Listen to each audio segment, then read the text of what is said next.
I want you to hit me as hard as you can. If I pull that off, will you die? It would be extremely painful. You're a big guy. For you. Say what?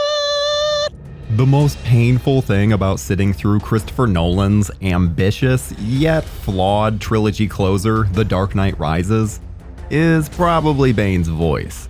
When the prologue for the movie was played ahead of screenings for Mission Impossible Ghost Protocol, fans were in awe of the opening scene spectacle, but left bemused by just exactly what Tom Hardy's hulking villain was actually saying. I mean, just check out this scene for reference. No! They expect one of us in the wreckage, brother! Say what, Bane? Warner Brothers were so concerned about the negative reaction to Bane's voice after the prologue's release that they reportedly asked a reluctant Nolan to redub the scenes, with the director denying that he did actually go ahead and change them. This was just the beginning of what was ultimately a more or less satisfying end of the Nolan Bat trilogy for some fans. So grab your replica Bane mask, don your favorite catsuit, and don't go celebrating that touchdown too soon as we revisit The Dark Knight Rises. There's a storm coming, Mr. Wayne. You sound like you're looking forward to it. I'm adaptable.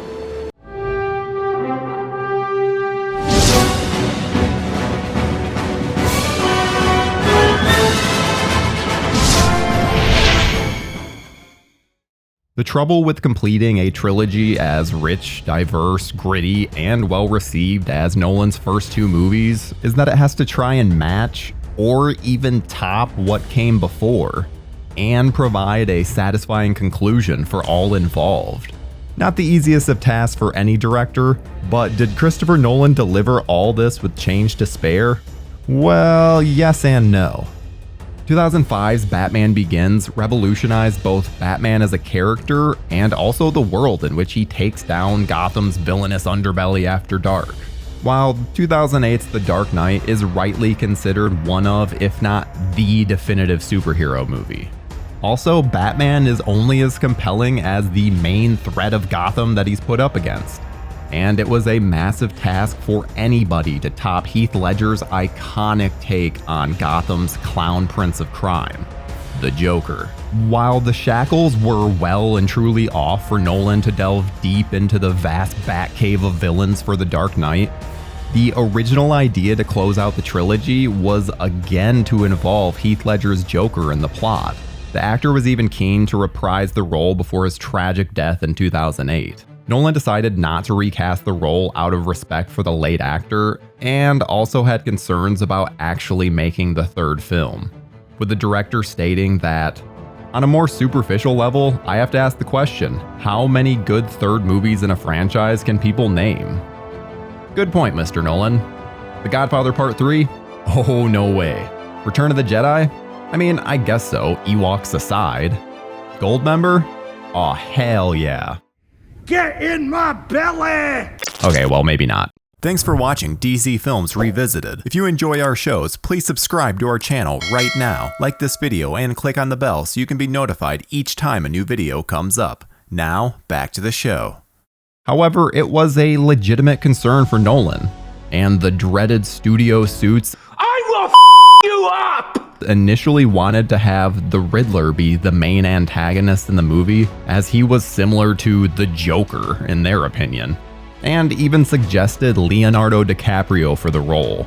Being a visionary filmmaker and keen to have the villain be a major departure from Ledger's Joker, Nolan decided that Bane would be the one to finally break the Bat, and subsequently committed to him as the main villain of the film. He was initially unfamiliar with Bane's backstory, but wanted the character to be archetypal, labeling his mindset and intentions as the extreme of some type of villainy. This was definitely in contrast to the Joker, who Nolan described as diabolical, chaotic anarchy, and has a devilish sense of humor, with the director juxtaposing him to Bane, who he likened to a classic movie monster with a terrific brain. Nolan also confirmed that his script was heavily inspired by Charles Dickens' 1859 novel, A Tale of Two Cities, which is based around the French Revolution. And he pays homage to this scene in the movie with Bane indulging in a spot of knitting during the courtroom scene, a la Madame Defarge from A Tale of Two Cities, as well as Commissioner Gordon's eulogy for Bruce Wayne, which is also taken directly from the novel. In February 2010, it was announced that Nolan had finally cracked the overall story, and work on the screenplay began with the story arc in comic series Nightfall. That also featured Bane, reportedly being the inspiration for this story, along with the miniseries The Dark Knight Returns from 1986 and 1999's No Man's Land that saw Gotham overrun by gangs and cut off from the rest of the world. The official synopsis for the movie pre-release subsequently reads as, when Commissioner Gordon stumbles upon a plot to destroy the city from within, Bruce Wayne gets back into action as the Batman. Waiting for him is the mysterious Selina Kyle and Bane, a lethal adversary on a crusade to tear apart Batman's legacy piece by piece. This led to speculation as to just how mysterious Selina Kyle would be and what other surprises Nolan had in store in terms of new and returning characters. We won't drone on unintelligibly about Bane's voice too much longer. Calm down, Doctor. Now is not the time for fear. That comes later. However, the fact that it detracts from an otherwise excellent physical performance and great production design for the character is a real shame. We may laugh at Bane's voice, and it has helped to create countless memes. However, would you mess with this hulking brute if you ever cross paths?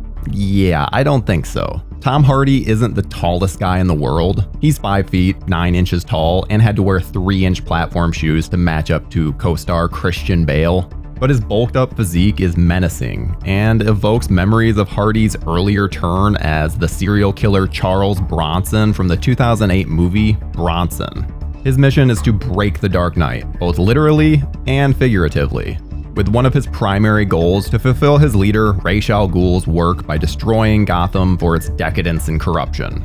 He achieves his objective to break the Batman in an excellent scene in which an underprepared and unwitting Batman is easily bested by Bane, who eventually lifts him aloft and breaks his spine over his knee. Ouch. This shows just how much of a threat Bane is to the Batman and Gotham overall, and saw clues from the teaser poster that featured Batman's broken cowl come to fruition, evoking the similar storyline from the comic series Batman Nightfall, in which Bane also breaks the Bat's back. Unfortunately, however, a third act reveal takes away some of the agency Bane had from his comic series background, in which he rose to become the most fearsome inmate in the hellish Santa Prisca prison, Penaduro, where he became a test subject for an experimental drug, Venom, that ultimately gave him his super strength. This led his relentless spirit to become obsessed with striking fear into Gotham by breaking Batman's mind, body, and spirit. In The Dark Knight Rises, however, he is a trained member of Ra's al Ghul's League of Shadows, and in a third act plot twist, it is revealed that he is second in command to Ra's al Ghul's daughter, Talia, played by Marion Cotillard. He is an inmate of The Pit, and received his League of Shadows training for helping to protect Talia and aiding in her escape. This takes some of the agency and fascinating obsession he had with Batman that was in the comics away from the character. Bane was nonetheless a compelling and fearsome villain in the movie, becoming the only foe to easily destroy the Dark Knight in any of his films. Still, shame about that voice. Then I will break you. As well as Bane, Nolan also gave fans the return of another iconic DC character, famously played by Michelle Pfeiffer in Batman Returns. Meow. Who is one of the most recognizable faces in the Rogues Gallery, appearing in everything from animation, comics, TV, and of course film, Catwoman. However, in the Nolan Bat universe, she is played by a very game Anne Hathaway, and is never actually referred to as Catwoman, but as her alter ego, Selina Kyle, with a director keen to keep his world as grounded in reality as possible, foregoing outlandish costumes and cartoonish names in the process.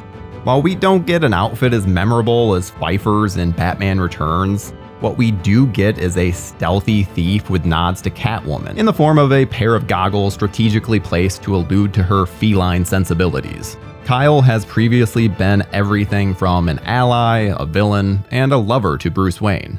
And in Rises, she is a mixture of all three. Her introduction sees her using her master thief and Olympic gymnastics-like skills to outsmart Bruce before she betrays the Dark Knight by selling him out to get his back snapped by Bane. Selina soon realizes the error of her ways though, and it's not long before she helps a miraculously fully healed Batman seize back control of Gotham City. Anne Hathaway's performance is absolutely fine, and she has a very good range of skills and emotion to bring to the character. However, it's a shame that her iteration of the character isn't as memorable as what we've had in the past. Perhaps Nolan could have found a way to incorporate the name Catwoman into the narrative without compromising his artistic vision. I mean, even the name Robin gets a one-word mention later in the movie when Joseph Gordon-Levitt's John Blake's legal name is revealed. You should use your full name. I like that name. Robin. There's no way any of the previous incarnations of Robin would have worked in the Nolan universe, so this was a neat way to introduce the character, with the seemingly late Bruce Wayne leaving an inheritance to John that effectively sets him up to become the new Batman, now that Bruce and Selina have slinked off to Italy to start a new life. While we're treated to two distinctive takes on iconic characters, what we also get is the introduction of several other key figures, as well as the return of some trilogy mainstays as well. New to Nolan's Bat universe is the aforementioned Miranda Tate, or Talia al Ghul, daughter of Ra's, who has a key role to play in the movie. There's Matthew Modine as Peter Foley, Commissioner Gordon's second-in-command, and also distinctive Australian actor Ben Mendelsohn, who portrays John Daggett, a rival billionaire socialite who recruits Bane in his plan to overthrow Wayne Enterprises. Also joining the fun are Juno Temple, Brett Cullen, Aidan Gillen, Tom Conti, and even Nolan's uncle John Nolan has a small role as a board member of Wayne Enterprises. Keeping it in the family, Chris. Returning cast members include Michael Caine as Alfred, Gary Oldman as Commissioner James Gordon, and Morgan Freeman as Lucius Fox. While there are also brief appearances by Cillian Murphy's Scarecrow and Liam Neeson as Ra's al Ghul, who appears to Bruce in a hallucination.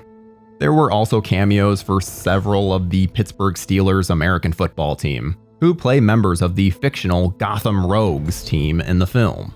With the movies in the Dark Knight trilogy so far having very cool looking and revolutionary designed vehicles, it's worth noting what The Dark Knight Rises brought to the table and how Nolan was able to make them work within the narrative. Both the Tumbler and the Batpod make an appearance in the movie in a slightly different, yet equally awesome context this time. But the main addition is the Bat, which is basically Nolan's version of a Batplane or the Batcopter. To fit in with the other vehicles in the series, and also the more realistic and grounded aesthetic of the movies, production designer Nathan Crowley approached it as if it were an actual military project. The final look for the Bat was taken from the Harrier jump jet, the Bell Boeing B-22 Osprey, and the Boeing H-64 Apache. So clearly, Batman wouldn't be pulling any punches in the aerial battles in the film. Nolan's emphasis on using mainly practical visual effects was a headache for the production team, with some shots requiring the Bat to be supported by wires, suspended from cranes, and even helicopters being mounted on purpose-built vehicles with hydraulic controls, just to make the Bat appear to fly. Sure, some shots would have to be CGI, but the approach to using practical effects as much as possible is quite refreshing, if a little troublesome to fully realize. Tragedy would accompany the release of The Dark Knight Rises when on July 20th, 2012, a mass shooting occurred during a screening of the movie in Aurora, Colorado, as a gunman wearing a gas mask opened fire inside the theater, killing 12 people and injuring 58 others.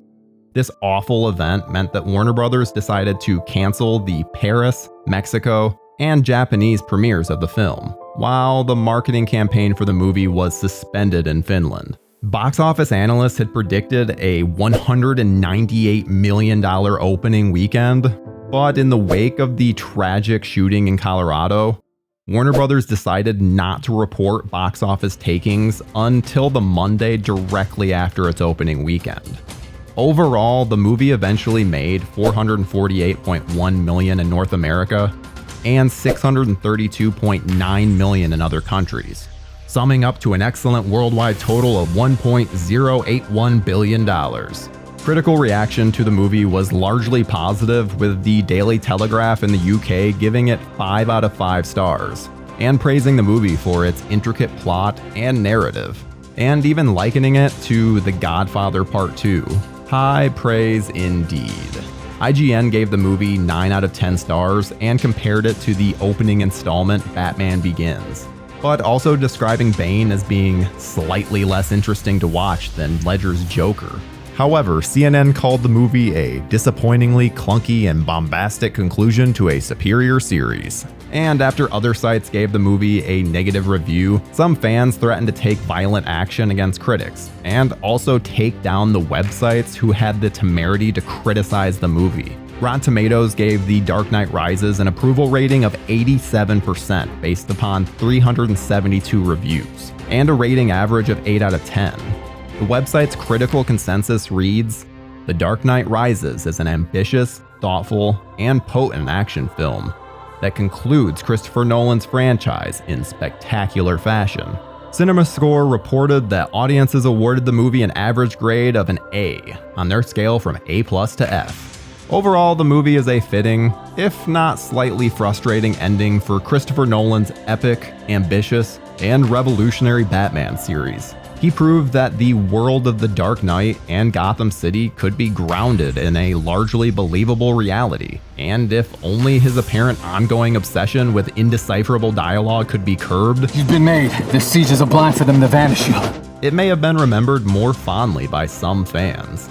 Now that our retrospective look at Nolan's Bat trilogy is over, we now turn our attention to another polarizing superhero who has literally been to hell and back, and who is played by someone more recently renowned for ass-kicking in a very successful and forever expanding action franchise. However, that's a story for next time. Join us. Same movie time, same movie channel.